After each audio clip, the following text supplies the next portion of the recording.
राधे दोस्तों, कैसे आप सब। मैं बिल्कुल ठीक हूँ। राधा की संसार में आप सभी का स्वागत है। दोस्तों, जैसे कि आप लोग जान रहे हैं कि नवरात्रि आ रहा है। कि नवरात्रि पहला दिन का शुरुआत कब हो रहा है? 22 सितंबर को। इस विषय में दो दो वीडियो हम डाल चुके हैं कि कलश स्थापन करके अपने घर में अपने से बिना पंडित बुला के आप कैसे पूजा कर सकते हैं। और एक वीडियो है जो कि कलश स्थापन अगर नहीं करते हैं आप तो आपको कैसे पूजन करना चाहिए। तो इस विषय में दो वीडियो, उसका लिंक हम इस वीडियो में दे देंगे। आज मेरा ये जो वीडियो है वो है कि माता का जो पूजा हम लोग 9 दिन करेंगे। 9 दिन में माता का 9 रूपों का पूजा करते हैं और 9 रूपों के जो कथा है वो कथा हम लोग को पढ़ना चाहिए, सुनना चाहिए। तो माँ का जो पहला रूप है वो माँ शैलपुत्री रूप है। तो शैलपुत्री रूप में माँ का जो कथा है वही आज मेरा ये वीडियो का उद्देश्य है।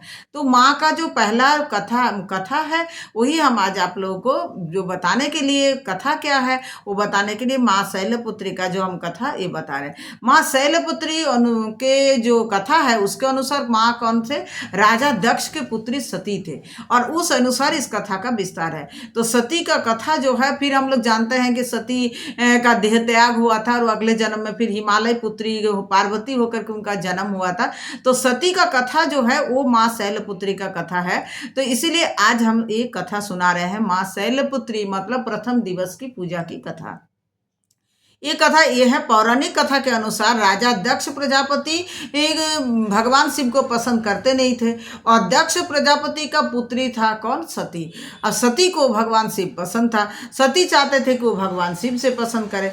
तो जब दक्ष ने एक भव्य यज्ञ का आयोजन किया था, इससे पहले सती का जो स्वयंवर हुआ था, सती के स्वयंवर में बड़े बड़े देवता मुनि ऋषि सब आए थे, लेकिन सती माता को कोई पसंद नहीं आया। तो भगवान शिव को बुला के भगवान शिव को अपने वर के रूप में चुने थे और भगवान शिव के गले में वो वरमाला पहनाए थे और भगवान शिव के अर्धांगिनी के रूप में आ गए थे। इधर जो है प्रजापति दक्ष को साथ शिव जी का वैर था। विशेष एक कारण से एक बार एक यज्ञ का आयोजन हुआ था, वहां पर भगवान शिव थे, वहां पर दक्ष प्रजापति आया था। भगवान शिव ने दक्ष प्रजापति को सब कोई दक्ष प्रजापति आते ही सब देवी देवता उठ के खड़े होकर उनको सम्मान किए थे, जो भगवान शिव ने नहीं किए थे। मतलब भगवान शिव अपने मन से अपने समाधि में मग्न थे और समाधिस्थ अवस्था में अपने मन से उनको जो है सम्मान किए थे, जो दक्ष प्रजापति को समझ में आया नहीं। इसीलिए दक्ष प्रजापति को बड़ा इज्जत में लगा, उनको बहुत बुरा लगा और शिव से बैर मोड़ लिए। इधर जो सती तो शिव जी उनके पति है, तो एक बार दक्ष प्रजापति ने एक भव्य यज्ञ का आयोजन किए थे शिव से बदला लेने के लिए और शिव जी को निमंत्रण नहीं भेजे थे, सती को निमंत्रण नहीं भेजे थे। सभी देवी देवता जब स्वर्ग छोड़ करके दक्ष प्रजापति के यज्ञ में जाने लगे तो सती को तो निमंत्रण था नहीं। इधर नारद मुनि आ करके सती को बता दिया कि उनके पिता ने एक भव्य आयोजन किए हैं और जिससे सब जा रहे हैं, सब वहीं पर जा रहे हैं, लेकिन क्या तुम नहीं जाओगे? तो सती को पता ही नहीं था कि उनके पिता ने उनको निमंत्रण किए ही नहीं थे। इधर क्या हुआ, पुत्री सती के आग्रह पर तब भगवान शिव ने उन्हें यज्ञ के बार बार वो पति को जाके बोलने लगे, अरे मेरे ही तो पिता है, अगर नहीं निमंत्रण किया तो क्या हुआ, हम पराया थोड़ी हो गए, हमको जाना चाहिए।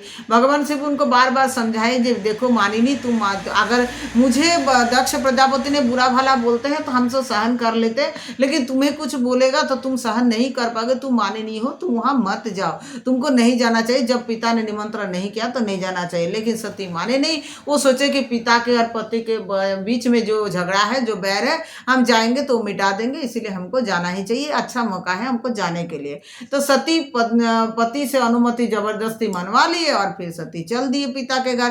पिता के घर गए तो वहां जा करके देख रहे सभी देवी देवता वहां पर उपस्थित है, लेकिन अपने शिव के जो यज्ञ भाग दिया जाता है वो शिव को यज्ञ भाग नहीं दिया गया। और सती के पहुंचते ही दक्ष प्रजापति ने शिव के विषय में बुरा भला बहुत कहते रहे, शिव निंदा करते रहे और सती को ये जो है हजम नहीं हुआ। सती ये बर्दाश्त नहीं कर सके।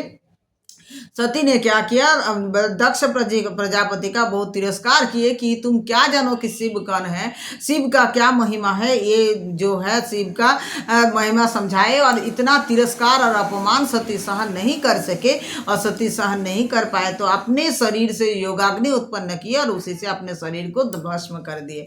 सती का देह त्याग हो गया और शैलपुत्री के रूप में सती के इस दुख से व्यथित होकर शिव ने क्या किया, सती के जो इस रूप से व्यथित होकर के शिव ने सती की जो इस दुख हो तो इसमें विध्वंस कर दिया। शिव आए वहां पर, यज्ञ, शिव ने अपने एक रुद्र को जन्म दिया और वो आकर बोले कि यज्ञ का विध्वंस कर दो, और यज्ञ का विध्वंस कर दिए। सती अगले जन्म में पर्वत राज हिमालय की पुत्री के रूप में उनका जन्म हुआ, जो शैलपुत्री रूप में कहा जाता है।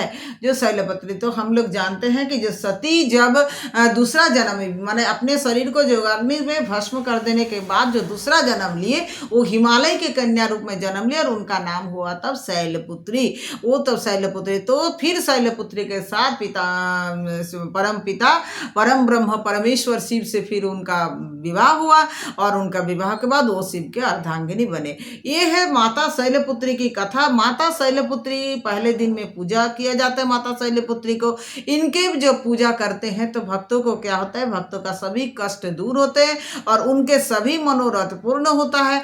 धार्मिक मान्यता के अनुसार माता शैलपुत्री के पूजा करने से जीवन से सभी रोग पीड़ा दुख कष्ट सब दूर होता है, जीवन में अलग शक्ति मिलता है। माता शैलपुत्री शक्ति के आधार है, शिव की शक्ति है, तो हम लोगों को भी शक्ति मिलता है सब काम करने के लिए। तो हम लोग को माता शैलपुत्री का प्रथम दिवस का पूजा करना चाहिए और माता शैलपुत्री का ये जो कथा है ये सुनना चाहिए। माता शैलपुत्री का जन्म कैसे हुआ, माता शैलपुत्री कैसे शिव को प्राप्त किए, इसके विषय में सारे कथा है, तो हम लोग को ये बनना चाहिए। हम लोग जानते हैं कि शैलपुत्री के रूप में जब शिव का जन्म सती का जन्म हुआ था तो बहुत सालों तक तपस्या करने के बाद ही शिव प्रसन्न हुए थे और शैलपुत्री से विवाह किया था। शिव सती का जो तपस्या ये युगों युगों तक सबको याद रखते हैं, सबको सब किसी को ये जो कथा है सती के जो ये मतलब शैलपुत्री का जो ये तपस्या की कथा जिससे वो शिव को प्राप्त किए, ये हम लोग के लिए भी बहुत बड़ा मार्गदर्शन करते हैं। तो हम लोग को माता शैलपुत्री का ये कथा पढ़ना चाहिए, सुनना चाहिए और माता शैलपुत्री को प्रथम दिवस में भक्ति पूर्वक पूजा करके उनसे वरदान मांगना चाहिए कि माँ मुझे वरदान दो, मेरा जीवन का हर पीड़ा हर दुख हर रोग कष्ट मेरा परिवार का, मेरे जीवन का, मेरा देश का, मेरे समाज का सबका दुख कष्ट रोग पीड़ा दूर हो, सब सुखी रहे, जीवन में सब फले फूले बड़े हो और सारे जीवन में हमको इतना शक्ति दो कि हम सबको लेकर के साथ चले और सभी जीवों का कल्याण करने में मुझे शक्ति प्रदान करें आप। ऐसे करके माता से संकल्प करके माता से वरदान प्राप्त करके पूजा संपन्न कीजिए। राधे राधे दोस्तों, कैसा लगा आज का ये वीडियो, माता की ये कथा अच्छा लगा है तो चैनल को लाइक कर दीजिए, शेयर कर दीजिए ये वीडियो को और चैनल को सब्सक्राइब कर दीजिएगा। राधे राधे, हरे कृष्ण, हरि बोल, जय श्री कृष्ण।